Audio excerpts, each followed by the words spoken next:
Good evening, everybody, and welcome to Club Live here on Club at 22, the Rangers podcast, where we are here on New Season Eve, shall we call it? New Season Eve, to look forward to Rangers kicking off the campaign this season against Kilmarnock, which we will get into in due course. And you would think that on New Year's Eve, there would be a full house for you. Unfortunately, we're still in pre-season here at Club at 22, and it's just the two of us. So introduce my guest, Scott Carney. How are you doing, Scott? I'm good, Scotia. It feels like a long time since I've actually seen you in the flesh, mate. It really does. It does seem like a while, but yes, mate, it's the start of the new season, mate. The optimism is rising. We're all looking forward to it, and I'm very much looking to a pretty packed show tonight. So, hello, chat. Hello, everybody. It's good to see you all. Yes, hello, listeners. Sorry, I got new earphones there, and I had them both in, and it's quite sound cancelling, so I found myself shouting at the start there a wee bit, so taking one out. But before we get on to the Kelly game, there is, as you say, there's an awful lot of news that's kind of occurred since you returned from Hoffenheim. And actually, just ask you, how was the Hoffenheim trip? Did you enjoy it? Yes, mate, it was very good. Yes, it was. I would love to be sitting here and tell you. I briefly remember talking to you at a couple of points, mate, during that. But it was a good trip, mate. It was an experience, mate. What story will I share out of with many of them? On the Saturday night, Ali fell asleep in the reception of the hotel. So there's one. There's one. So, yeah. The boys did FaceTime me while you were on the train, and you were taking a wee nap as well. I think the day. I forgot. Yeah, I've completely just passed out on a train, mate. See, when Ali woke me up as well, he woke me up on this train, and I was like, "What? Where are we?" He's like, "Mate, what's wrong with you?" I was like, "I don't know, mate." I was like, "I just fell asleep. Don't know why, mate." The train took a lot longer coming back than we thought it was gonna. Yeah, I was gone, mate. I remember sitting talking to these two guys about, I don't know what I was talking to them about, the UB or something like that. I think we were talking about because they were wearing the ultra stuff and that, and I was talking to them, and then the next thing I knew, Ali was waking up shouting at me like, "Carney, we need to go off this train." I was just like extremely confused. But no, it was a great trip, mate. Quite a lot of beer was consumed. I can imagine. But let's get into Rangers things, and we'll start with a new signing. A signing that we've been waiting on a long time, because I think if we cast our minds back, he's probably one of the first targets we started speaking about at the end of last season, and he's certainly one of the names that when we were linked with him, I was very excited about this. But it has been confirmed now that Cifuentes has joined the club from LA for in a 4-year deal. I'm really glad this is over the line, Carney. Really wanted it to happen this summer rather than waiting for him to run down his contract at LA, but he's in the door now. I won't touch on Cifuentes himself too much, because I think over the last every single pod this summer we've probably spent a wee bit of time speaking about him, but it's good to have this one finally over the line. Yes, it is, mate. One of the ones that seemed to take forever, mate. It really did, but it was quite clear that Beale wanted him, and Beale was willing to fight the battle that he had to fight in order to get him here in this window. Look, I think it makes sense for both teams, and for the player, for him to be here. And it's an exciting signing, mate. It is. It's one of those ones that we were debating about whether the midfield needed strengthened, and the more the things go on, the more you've seen probably John Lundstrom playing football, you're going, yes, we do need somebody else within that midfield. And yeah, Beale's very much got his man. I'm excited by this signing, mate. I think he's going to fit the bill in terms of what we need him to do. He's a bit of a ball carrier. He's a substantial size of a man as well, which seems to be a recurring theme within the recruitment that Beale's done this season. But no, mate, it's an exciting one. It's a good one to get over the line, and I'm glad that he is here. Yeah, I think it's a position that we've really needed strengthening in for a while, because the midfield, it's not really been freshened up. I mean, Lundstrom came in and it took ages to get up to speed.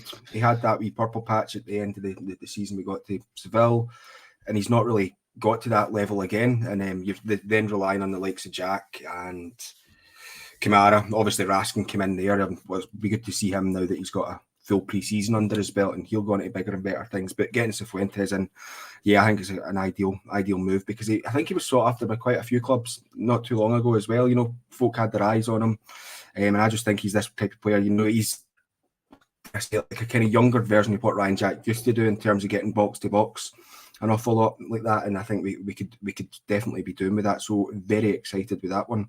As I say, we won't delve into. Yeah, sorry, Scotia. I think the most Lorraine, thank you so much. That's very much appreciated. Thank Cheers, you very Lorraine. much for the donation. Thank you so much. I think the most important thing about a signing like Cifuentes, mate, is he's going to free up Cantwell. I think once he gets himself within the team, because of the type of player that he is, he's got a lot of legs in him. Him and Raskin are going to be the kind of two of the ones that would start, I would think, within the midfield, and he frees up. He frees up Cantwell the same way that Ryan Jack does now. I get that, but the only thing about Ryan Jack is we can't fully rely on him. We know that we can't fully rely on him. So Cifuentes, for me, he is the one that will become the kind of focused number 8, if that makes sense, and he'll be very much box to box. And I mean, it'll be a sad day, obviously, when we need to say Ryan Jack kind of gets shifted out the team slightly, but these things always come to an end, I suppose. But the competition within the midfield and the players that we have recruited within the midfield, mate, I think on paper so far and from what you've seen so far in pre-season, in some spells, then I'm very happy with the way the middle of the park's looking. Yeah, indeed. And we'll move on to kind of other transfers. Some of this will be a bit of a rehash of what we've spoken about in pods over the last few weeks, because there's not really been much movement, and certainly in terms of players going out. Although I see Ross Blue and Under a Glass Metropolis have both put in the comments there that it's now been made official that Lowry is going to be joining Hearts on a season-long loan. I've not seen that myself. I did see the rumours earlier today, but Carney, it looks like that's official now that Lowry's off on a year-long loan. Yeah, I think Chris Jack actually put it up earlier on, mate. At some point in Rangers have 7 minutes ago, mate. They've just announced that he's going to join Hearts on a season-long loan deal, with Rangers having the option to recall him in January. I think this is a very good move for Alex Lowry. I don't think he could have went to a better team within the top flight, mate, in Scotland. So good luck to him. Honestly, good luck to him. This is really make or break time, I think, for Lowry at Rangers. I understand people's frustrations that he didn't get enough game time, and he's not going to get enough game time next season by the players we've recruited. Look, it's quite clear what Michael Beale went out to do here. Michael Beale went out to win the league. That's what he's done. He's went and recruited the players that he's had to recruit in order to win this league. There's no doubt about it. We're not signing 9, potentially 10, maybe 11 players. We don't know. Still a month left in this window. We don't know how many we're going to end up with, but he's not making all that recruitment to stick with an old guard, or to try and promise players with potential that I believe Lowry does have, but he's not really at the point where he can make promises to him that he would get game time. But a move to Hearts, mate, I think it's a fantastic move for him. I really do. Hearts play decent football. They're quite an attacking team as well. They'll have a go at most teams that they come up against in Scotland. So I think it's a cracking move, mate, and I wish him nothing but the best, and I hope he comes back an even better player than he already is. Yeah, I mean, Lowry going out on loan, it was always one of those ones where you want to go at a decent level in Scotland, and we've never been good at kind of getting players out to another decent club in the Premiership in particular. I think obviously last season we got Lewis Mayo, who he's obviously joined Killie as well, but he went out on loan to Killie. But prior to that, there wasn't many of our players going out on loan to Scottish Premiership sides. And I know Ali kind of talks about this previously, but like Celtic were very good at doing that for a while, getting players in and then loaning them out to, Aberdeen, for example, was one that they used quite often, and it helped them because they can play against us, can't play against them. Hopefully we can see the same thing with Lowry. And I think, am I right in saying Hearts have got European football this season in the Conference League, I believe, don't they? Are they? I think so, mate. Yeah, they must. But I don't even know where they finished, but they must. They must be in the Conference League, or a chance of it anyway. Yeah, I think they might be. I'm not sure. I've been really off the ball and keeping up with anything else that's happening in Scottish football. I think when I sat down to watch the Hibs game last night and watched that and their game in Europe, that's the first time that I've paid it any attention to any other club in Scotland. I think it's understandable, mate, considering the amount of people we've been out and signed. It's been a very busy summer for being a Rangers fan. There seems to be news every other day, and it's not always been the case in recent years, mate, that we've had so much to talk about over a transfer window. So no, it's understandable. I'm the same, mate, but everybody knows I'm a bit arrogant and ignorant when it comes to Scottish football, especially that Rangers is really the only team that I care to pay attention to. And it was only, I think, maybe at the end of last week, maybe, that I actually looked at what the other side of the city were doing, because I thought it's been awfully quiet over there. And then Twitter happened yesterday. We'll not get into that. No, you've not caught up, Scotia. No. There's plenty to have. Not Plenty quite happening. yet. Not quite yet. No, I've not quite caught up with all that. So I'll probably enjoy that before the game tomorrow. And once we finish this evening. Very good. Yeah. So like that's confirmed. Other kind of rumours that have been floating about, Carney, obviously Beale had mentioned in this press conference today that Sakala is back in discussions with one of the Saudi teams. Looks like that one's getting closer and closer. I think, I don't know about yourself, but see when the news came through that he'd kind of knocked back the first deal for the Saudi club, I just got a feeling that it's maybe not something that floats his boat going out to Saudi to play, but it's clear that he's no longer he's not a big part of Beale's plans. It's fair to say, I would say.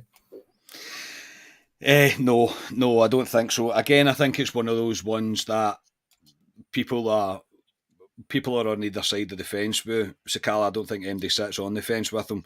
I understand the stats that he put in for us last season. Look, and I totally get it, but ultimately, the standard of player that he's not good enough for us, and I don't think anybody can really argue with that. Yeah, he scores goals and whatever, but the goals that he doesn't score, like 2 open goals at Hampden, we can't continue with a player like that. We just can't.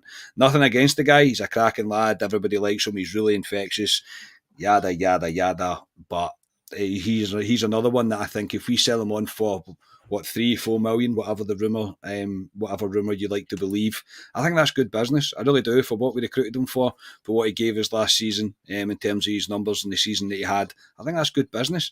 And at the end of the day, we're looking like we're going to recruit quite a bit in terms of moving people on. And if Sakala's one of the ones, then in the nicest possible way, I won't be sorry to see him leave, because I believe that we now have better at the club than him.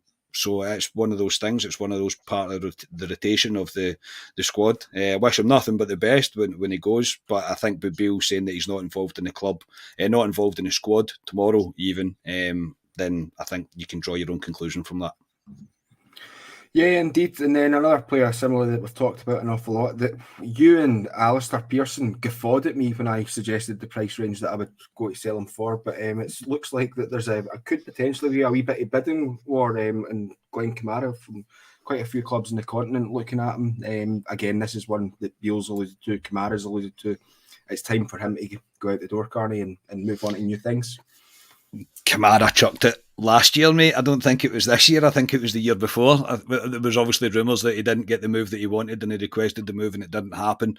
Again, believe what rumour you want, but it's time for Kamara to move on. He's another one that's, if we're getting it, and you're right, mate, I couldn't believe when you were saying we could get 5 million for Glenn Kamara. I was like, on what planet, Scotia?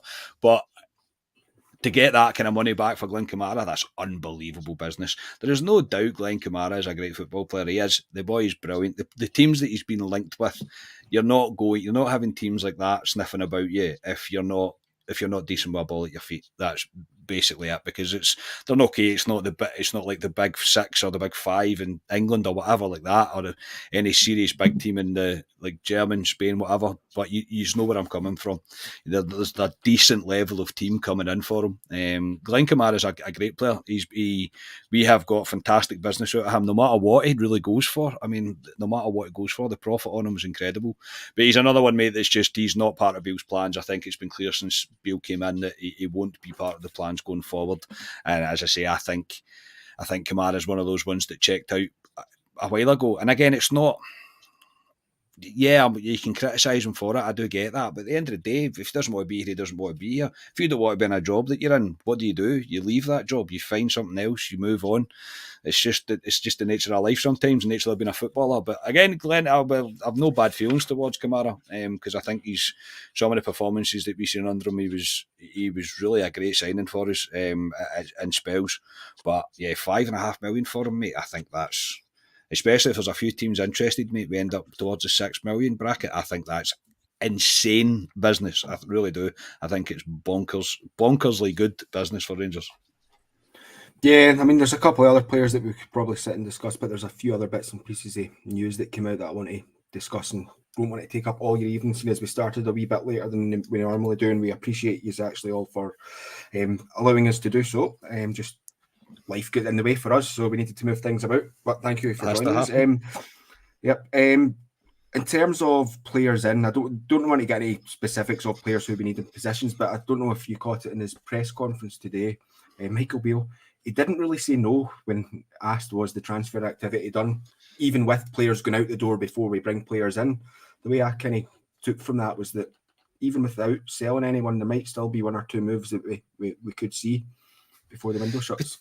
Potentially, mate, yes. I think so. I don't know how much I want to read into that. I think, look, I'll put my money on now that Kamara and Sakala are probably away. I seen somebody else say in the comments that I seen the rights in the Euro squad will probably come to that. Bit of a shocker that for me. But they two are moving on, so you're recruiting some money back. I'm pretty sure Beale's still looking for a defender. I'd be shocked if he isn't.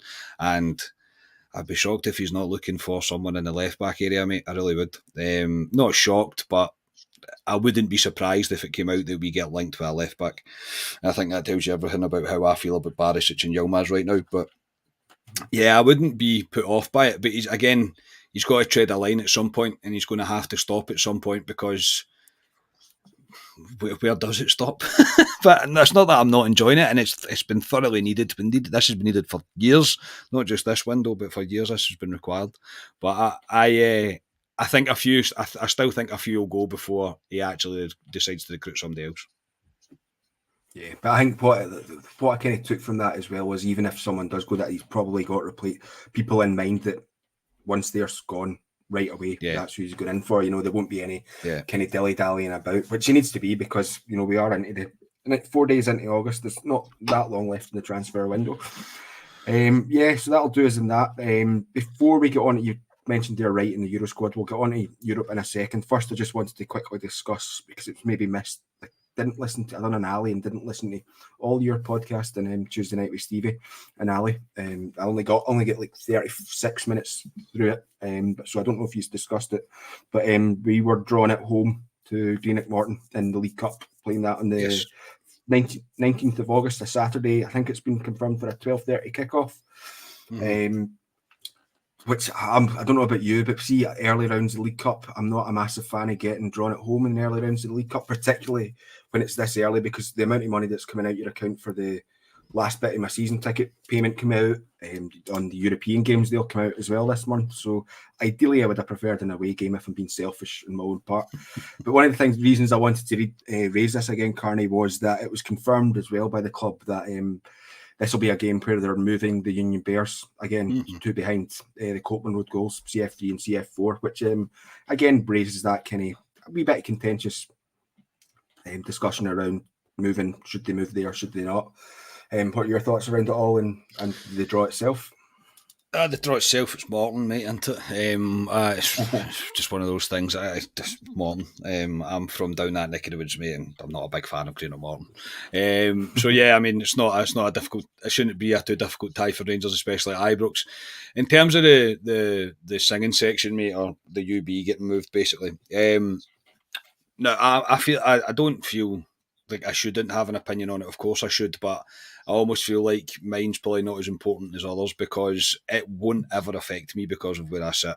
I sit in the club deck right in the middle, mate. It's never going to affect me. They're not going to put a singing section up there, because why would you? There's no camera on you. If that makes sense to you, you want to see it. It's a visual thing as well as an atmosphere building thing. The visuals that they can do can also build the atmosphere, etc. So I preferred it behind the Copeland. If I'm going to put my cards on the table, I think it sounded better. I think it looked better. I think there's potential for growth there. But again, I'm not the guy that's been sitting there for 10, 15, 20 years that's going to be told that you can't sit there anymore because the UB are going to be moved there. So it's a difficult one for the club to try and get correct. Bisgrove said in an interview that was on Four Lads and Heart and Hand from the museum that is something that they're going to continue to work on and look on. Now, I believe they've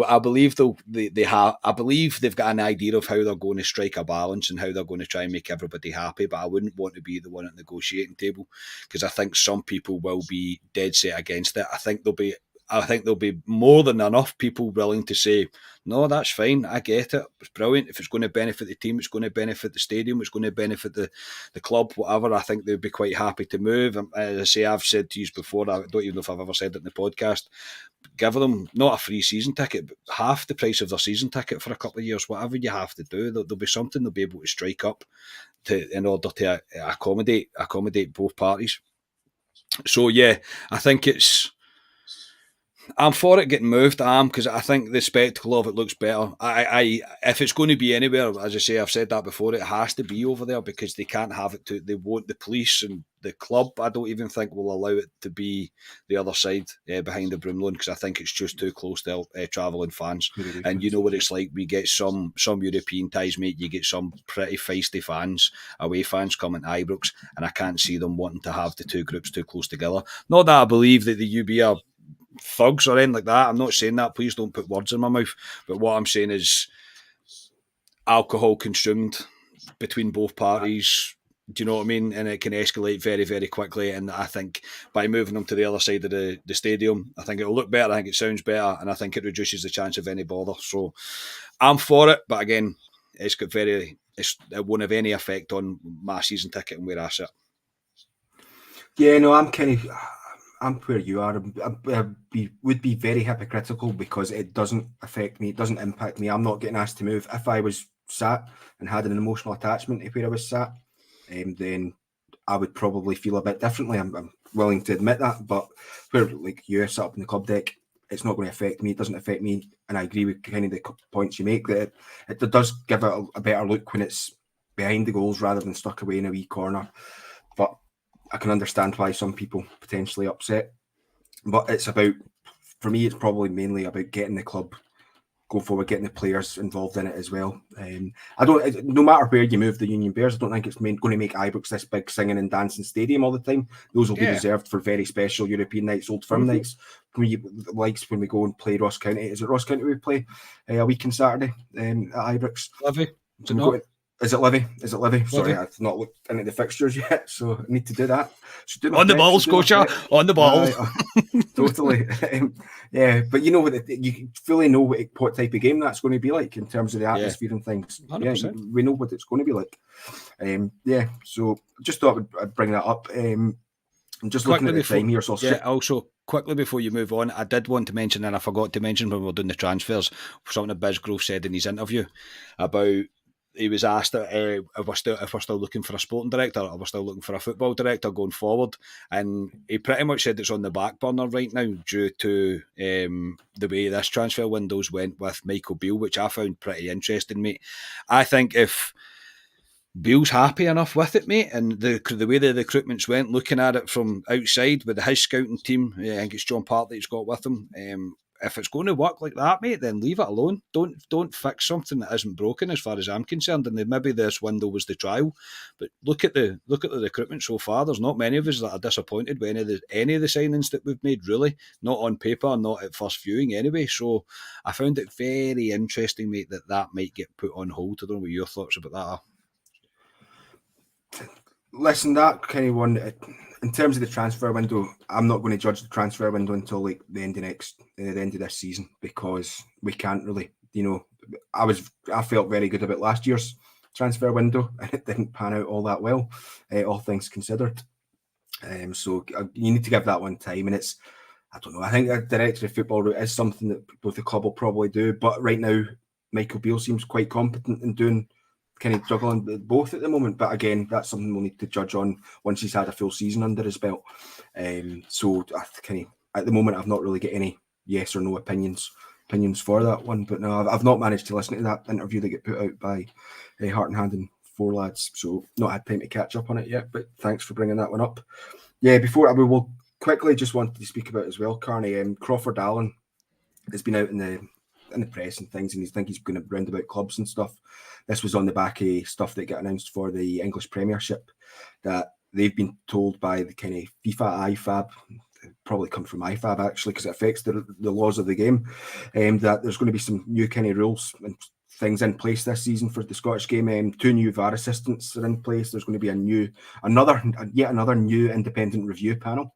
How many times have we had those? But I think the main takeaway from this one is that it looks like we could maybe see some World Cup time in terms of added time towards the end of first halves and the end of the game as well. What are your thoughts around that? Are you looking forward to staying in Ibrox until about whatever 20 minutes past when you thought you should be getting away from?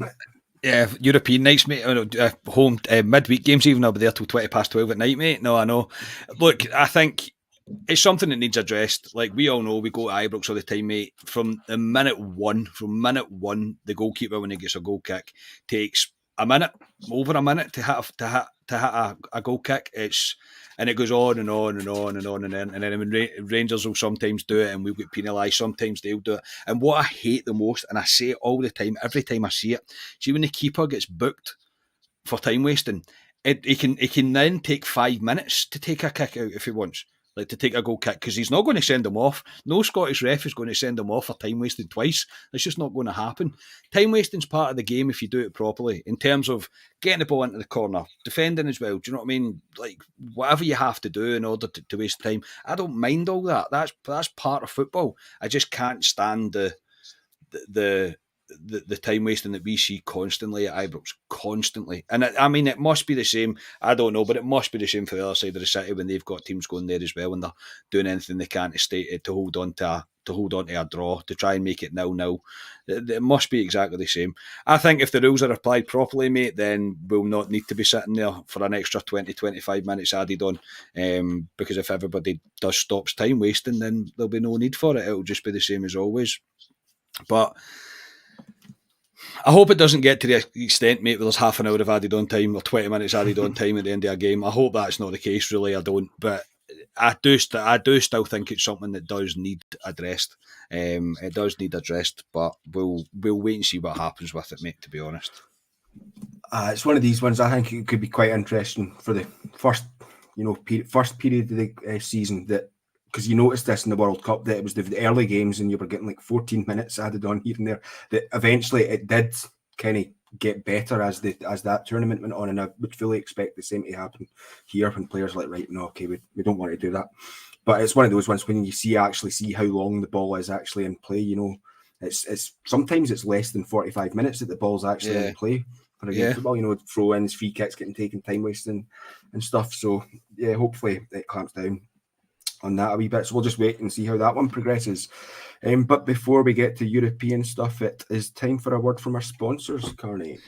It is. It's time for a word from our sponsors, Manscaped. Breaking news, everybody. Manscaped now has beard products. They are once again bringing new products to men's grooming with the brand new Beard Hedger Pro Kit. From a beard trim to a fresh shave, the technology behind the Beard Hedger Pro Kit allows you to shape your signature beard look like never before. It's time to tame your mane, so say goodbye to all your stubble trouble with Manscaped's Beard Hedger Pro Kit. It all starts with the Beard Hedger. This cordless trimmer gives you 20 hair cutting lengths, all with one guard. The titanium coated T-blade is tough on your hair but smooth on your face, leading to single stroke efficiency that brings satisfaction one stroke at a time. I see what they've done there. Plus, it's waterproof. The Pro Kit includes formulations for your post-trim care. These are the Manscaped Beard Shampoo and Conditioner, Beard Oil and Beard Balm. The Pro Beard Kit also comes with 3 free gifts: a beard brush, a beard comb and scissors to ensure your beard is ready to impress. So get 20% off and free shipping with the code CLUB@22 at manscaped.com. That's 20% off and free shipping at manscaped.com with our code CLUB@22. The Manscaped Beard Hedger. One stroke, one guard, 20 lengths. And I think your face will now thank you, Scotia, which is a wee bit different, I suppose, than your balls thanking you. You're on mute, sorry. Of course you were on bloody mute. I didn't speak though. I knew I was on mute, but it was just my cursor was away from that wee button. I used the beard trimmer the other night there, but I'm still experimenting with it. I went too short this time, and I was like, no, that way you took a chunk out of the beard, and I was like, oh no, so all had to go. It's a good wee product, but I'm still in the testing phase for myself. Anyway, also this week it was confirmed that we'll play Servette in our Champions League qualifying game next Wednesday. They managed to overcome Genk, drawing 2 each on the night, 3-3 in aggregate, and winning on penalties 4-1. I don't want to get into Servette too much, Carney. Just a quick one. I think we were all kind of expecting it to be Genk. I think when we spoke about this last, I did say that I expected Genk to be the team we would face. Wee bit surprised that Servette managed to get the result, given they were down to 10 men with inside 5 minutes in their game during the week there. But just a quick one in Servette. We'll get into more detail when we come back for a Club Deck Corner next week on this one. But what are you thinking about that, Ty? I think I'm probably a wee bit shocked to me. I just expected Genk to get through it. I don't know why. I just presumed that they would get through it, no problem at all. It's some comeback for them, to be fair. They have done well. They really have done well to get themselves through there. After 5 minutes, they were down to 10 men, mate, and they've managed to come through that tie. And fair play to them for it. Look, we're in for a tough game, mate. I don't think there's any doubt about it. They look like a solid team, a very well organised team, a hard working team. Everything that we tend to struggle against. But no, I think it will be. It's going to be a difficult tie, mate. It's going to be a difficult tie. But I think at this level, mate, there's no such thing really as an easy tie. Obviously, back in the day, I remember when the Champions League first started off, you were playing teams that you'd never really heard of, but it's not the case anymore. The way the football is, the way the internet is, the way how accessible football is, you tend to have heard it from every team that you're playing. So, yeah. It's an exciting time, mate, and it's an exciting time of the season. It's when you know the football's back proper when you're in the Champions League qualifying stage, mate. So yeah, I mean, I'll look forward to it, mate. I'm looking forward to it. I say it'll be our first time back at Ibrox this season, if you like, properly in competitive football. So no, I'm looking forward to it, mate. But I don't think we should kid ourselves on. It's going to be a tough tie. Yeah, as I say, I don't want to get too much into the tie itself because I didn't catch their game midweek. It wasn't on any of the channels I've got, so I didn't manage to see it. But I'll try and catch up over the weekend after tomorrow, obviously, and see that have a wee look at them before we come and face them. But the main reason I kind of bring that one up, Carney, is because today our European squad was announced. Which raised some eyebrows, certainly in our group chat as well. It raised some eyebrows. So I'm sure everyone in the comments has seen it, but if you haven't, the European squad that was named was goals Butland, McCrory and Wright. The defenders picked were Tavernier, Yilmaz, Suter, Goldson, Sterling, Balogun and Barisic. Midfielders were Lundstrom, Hadji, Jacks, Cifuentes, Dowell and Raskin. And then our attackers were Dessers, Cantwell, Lammers, Sima, Wright and Danilo. So that gave us a squad of 22 players out of a maximum that we could select of 25. Although of those 25, 8 of them need to be Scottish homegrown, either 4 Rangers trained or 8 Rangers. It could be 8 Rangers trained, but 4 need to be Rangers trained at least, and then 4 obviously just homegrown in Scotland. So in that squad, as I say, there's some eyebrows that were raised certainly in our group chat, and I'll let you pick the ones that you want. But of that squad, 17 of the players are non-Scottish, so that's your maximum quota of non-Scottish players selected there. What were your takes on that squad that was announced today? David Todd said it right there, mate. No Davies, yeah, that's a what's the word I'm looking for? I don't know what the word is I'm looking for. I think that's an indication of what his future may be at Rangers. I don't want to read too much into it. At the end of Bill's presser today, he said, "Oh, I forgot to mention that Davis is out with a slight problem and he won't be available for the weekend." And I'm like, and then it comes out that he's not in the Euro squad. I'm like, I think there might be something a wee bit more in that. A bit of a not a shock. I don't think, but I think it's probably quite right. I don't think Davis he's not won a lot of Rangers fans over. I believe there's interest in him from England, and I think he's one we could get money back on, mate. So maybe I'm shocked at the fact that he's not been included when he could have been. I think there's like that. He definitely could have been included, but I'm slightly shocked by it. Slightly shocked by it's probably the nicest way to put it. The rest of it, mate, is probably as I thought it would be. As I thought it would be. In fact, it isn't, because Scott Wright's included in that, isn't he? Well, yes. Well, we had this conversation when when we were walking down the road from the Hamburg game. And like I'd said, because sorry to bore people, but I've been going on this for a long time now. It feels like, well, even like midway through last season, I was talking about the Scottish quota. I see CGM's put up in the comments there as well about the Scottish quota, and that's correct. The only reason that Wright's in that team at the moment is that he's still at the club, and no one else can really take his place. So why not include him in the squad as an option? It doesn't mean that he's not going to move on. If he gets sold like tomorrow, then does it matter then, or do we need to put somebody else in that's Scottish? It would need to be like another Scottish homegrown player or a Scottish trained player, which we don't have, because anyone else that we have will be on that B list, which is you can put anyone in your B list that's trained at the club.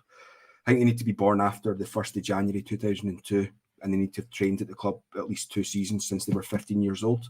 So that's all your like B team players and stuff that'll be there. So that's the only reason that Wright's in there. That's all it is. And I've said to you that coming back after the Hamburg game, that's the reason.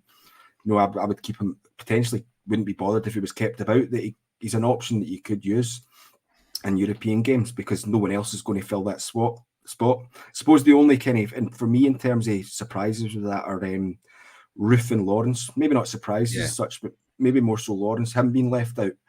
I suppose that all depends on who gets moved on and stuff and later on, because as I mentioned, those 17 of those players that are in the squad are filling up all those spaces in non-Scottish players, so no one else, Lawrence can't go in there until someone else is omitted from that list. Right.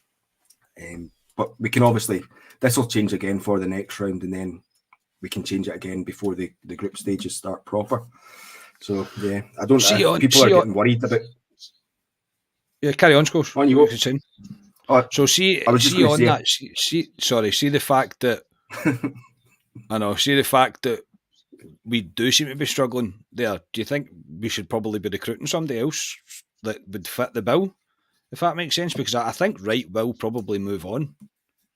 Yeah, recruit another other Scottish talent to play there that that would fit that quota potentially, and that's one of the things that I've been saying to you guys, that it's like, you maybe be looking around about the Scottish market or players that are Scottish homegrown that could fit the bill. Obviously, the ones that we would want and add quality to our team are probably now out our price range, because they're all playing in Italy or they're playing down south, out our price range. I think one that was mentioned early on in the season was Max Johnson at Motherwell. Obviously, that's gone now because he's moved on from Motherwell. I've seen a few other rumours kicking about other players, but there's no point in buying someone just to fill a gap. It just means we're slightly reduced in terms of the numbers of players we have playing in these European games. But I think for the tie coming up against Servette, the squad that's been selected should be good enough. I'm just slightly concerned that it's one of these games that comes a wee bit too early for a overhaul of this magnitude to kind of click into gear.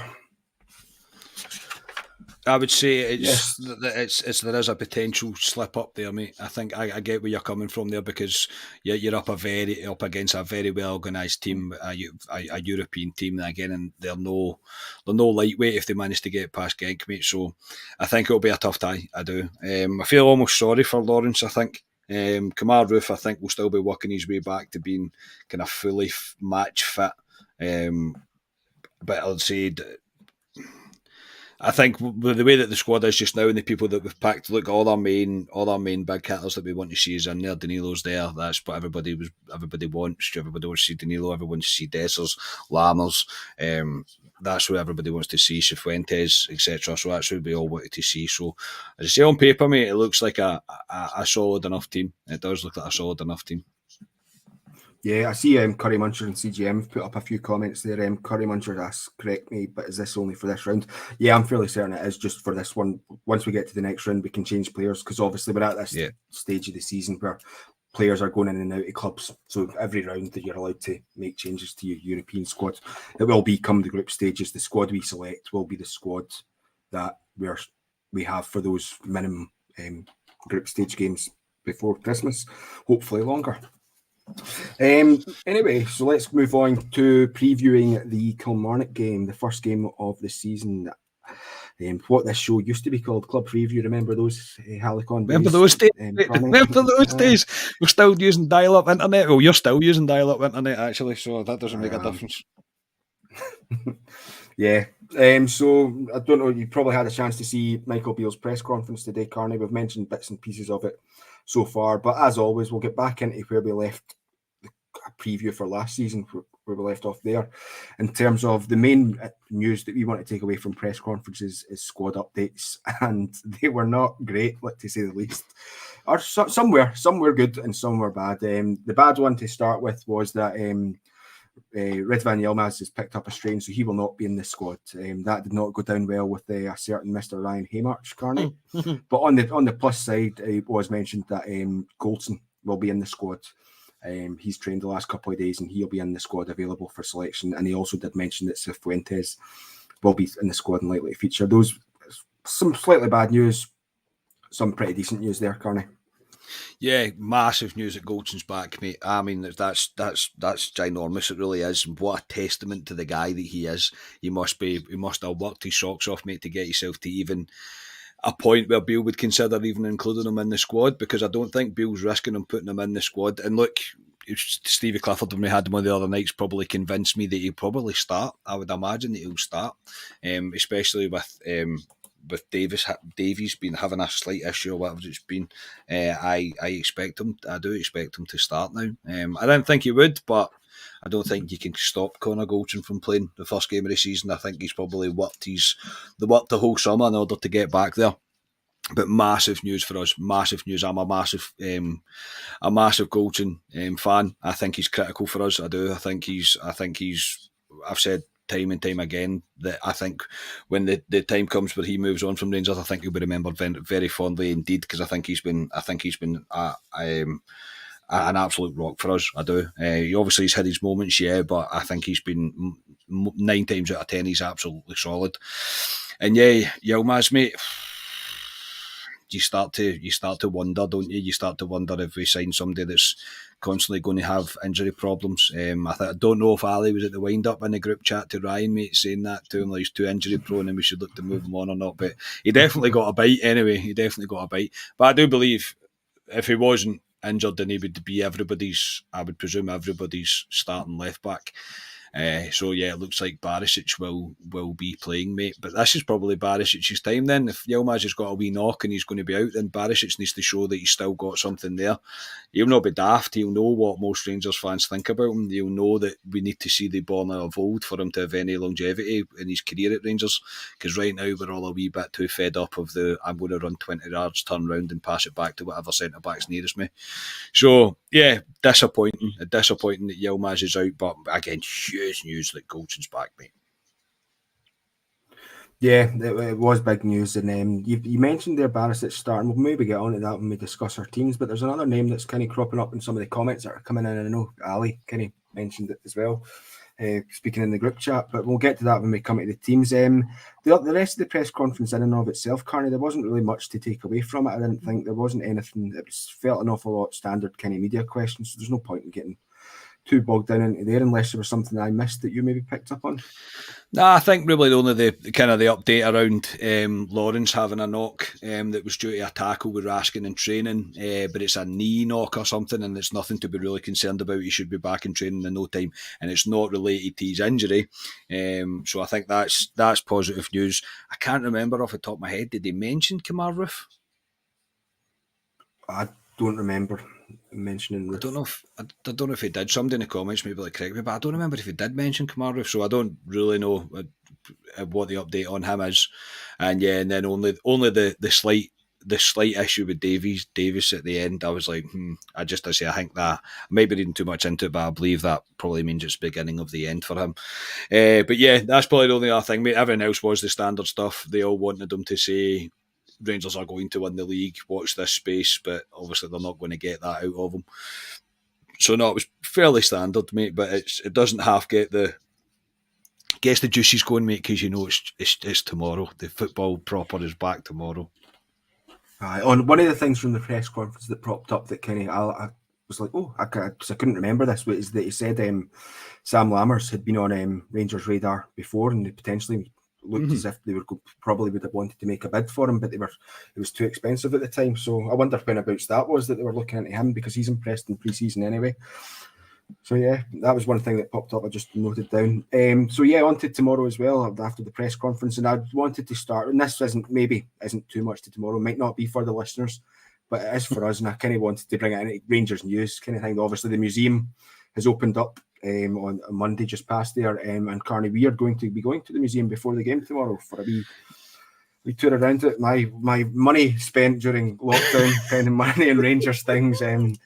Came in wonders, and I managed to get some 4 tickets. So me, you, and the other 2 lads are going to go to the museum before the game, have a wee look around that. But what are your thoughts on the museum itself from what you've seen so far? The reports are very positive, mate. Are they not? I think that it's getting pretty good reviews, mate, which is a good thing. I think it's long overdue for us to go and to have a museum, even, and I'm really looking forward to it, mate. I really want to see it. I think it will be one of the kind of generally, as sad as it might sound to some people, our hairs and back of the neck standing up material stuff, mate, for me, for some of the stuff that you will get to see, and you'll just see what a fantastic history this club have. So no, I am very much looking forward to it. I'm more than positive I'm going to leave and give it a good review myself and give all credit to the club for getting this correct, because I've not seen anyone say otherwise so far, that it's been a disappointment. I just say even Davis came back there and said that it's interactive as well. I mean, honestly, I genuinely can't wait. I'm like a wee bit like a kid at Christmas.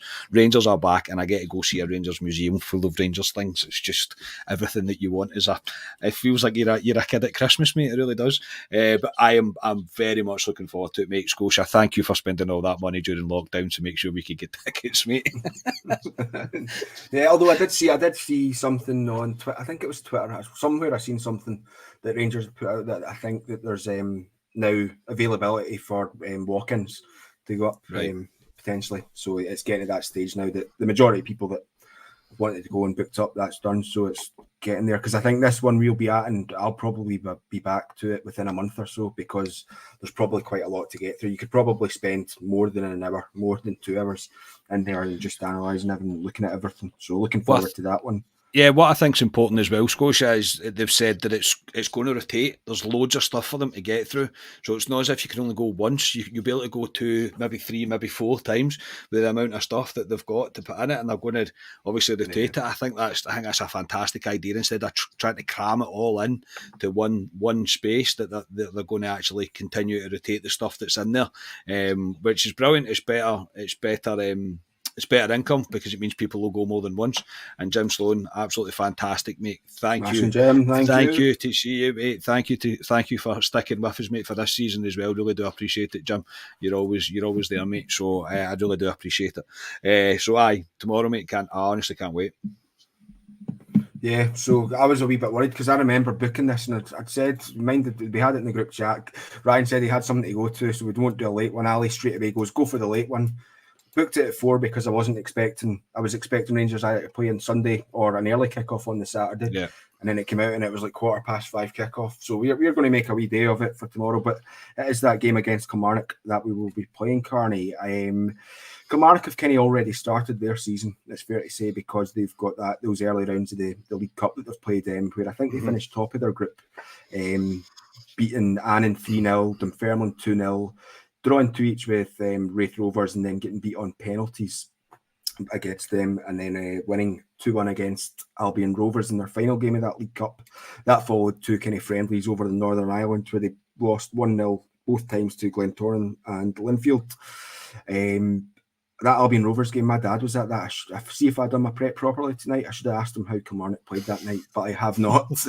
And like I said earlier, Carney, I have not really looked to what any Scottish team has done this transfer window in terms of players coming in. The only thing that I know about Kelly is that Lewis Mayo signed for them, but obviously because he came from us. But what are your thoughts and expectations in this game, given that it's Kilmarnock, given that it's a plastic pitch? Mate, it is what it is, isn't it? It's one of those. I was desperate to see Kilmarnock go for more reasons than one, but the biggest reason was that pitch. It ruined Jamie Murphy's career at Rangers, even though Ali hated Jamie Murphy, but it did absolutely ruined his career, that pitch, which is a real shame. It's a dodgy surface, mate. It really is, but Scottish football really isn't it, I suppose. It's hating itself by letting these pitches be allowed in the top flight, because I just don't believe it should be the case.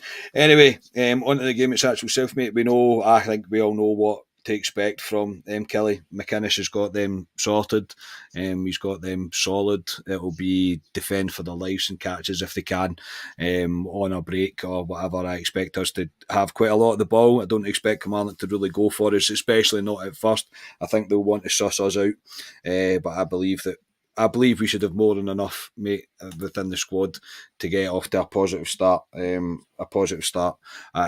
That's all I need tomorrow. That's all I need from Rangers tomorrow is just a win. I'm not expecting them to rip the ground up and set the heather alight by playing outstanding, amazing football that kind of blows us all away. I just want a solid performance that wins us the game, and that's all I need. That's all I need. Just set us up nicely for the start of the campaign, mate. So very much looking forward to it, though, mate, and very interested to see what team he's going to pick as well. Yeah, I'm looking forward to it as well. It's very difficult to judge because I've only watched us in pre-season. We've not been absolutely fantastic in pre-season, but it's very difficult to judge pre-seasons in and of themselves because you can play fantastically and then start the proper competitive games absolutely dog meat. So we'll just need to take it as it comes tomorrow. But I think we should have enough. The players that are there, they've had a few games with each other. They've had quite a lot of time training prep this week as well. So I'm hoping that they'll be up for it and we'll get a good performance.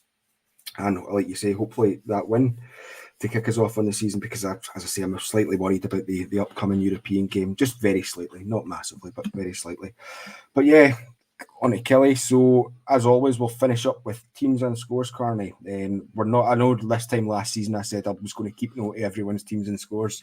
I'm not going to do that this season because last season it stopped very, very quickly. So I'm not going to make that false promise to everyone. But what's your team and score prediction for the game tomorrow? On the pod on Tuesday, mate, when we had Stevie on, we pretty much picked a team just by kind of default. We just started discussing the different positions. It wasn't really planned. It just kind of happened. So my team hasn't changed. I don't think, apart from Barisic coming in. So Butland, Tav, Goldson, Suter, Barisic, Raskin, Jack, Cantwell, Dessers, Danilo, and Lammers. That's what I would love to see starting tomorrow. Danilo has to start, in my opinion.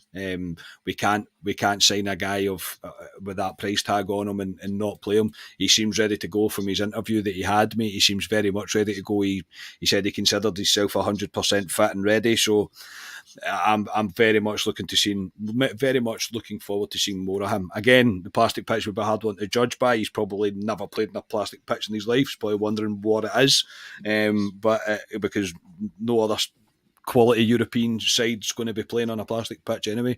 But it's an exciting time to see what lineup we go with. But yeah, that's what I expect. Give the ball to Danilo, mate, and let's see what we can get out of our 99, mate. That's what I want. That's what I want to see. So I'm going to go, because Goldson's back, I'm going to go 3-0 Rangers and for Danilo to score first. 3-0 Danilo to score first. They're very, very similar to what I have. In fact, the team, I'll just put it right there, my team's the exact same. I did have Balogun in earlier today, but after I heard the press conference, I was like, nah, I think maybe Goldson I'll want to play, because you know what the type of player Goldson's like, and I was more thinking he'd play Balogun because I'm wanting, right, let's not risk Goldson for Tuesday or Wednesday night in Europe. But then I thought about it a wee bit more and I was like, no, Goldson's the type of player strikes me as wanting to play. No, Riley, I do not think us playing poor in pre-season. I wish that was the case, Riley. But same. Honestly, that would be a genius stroke by Bill. That really would be. That would be brilliant. I think unfortunately we've just played poor in pre-season. Apart from we played all right, and I think someone put it in the comments. Oh no, Riley, it was yourself again. Don't know if we played them off the park in the second half. We played better against them in the second half. Yeah, better. But yeah, so I'll get back to my team. My team, yeah, same as you.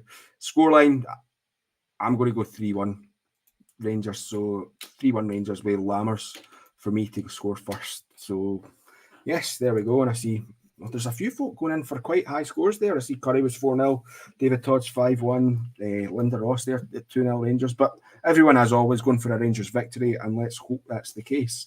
Carney, that'll do us for this evening. So firstly, I'd like to thank you for your time this evening.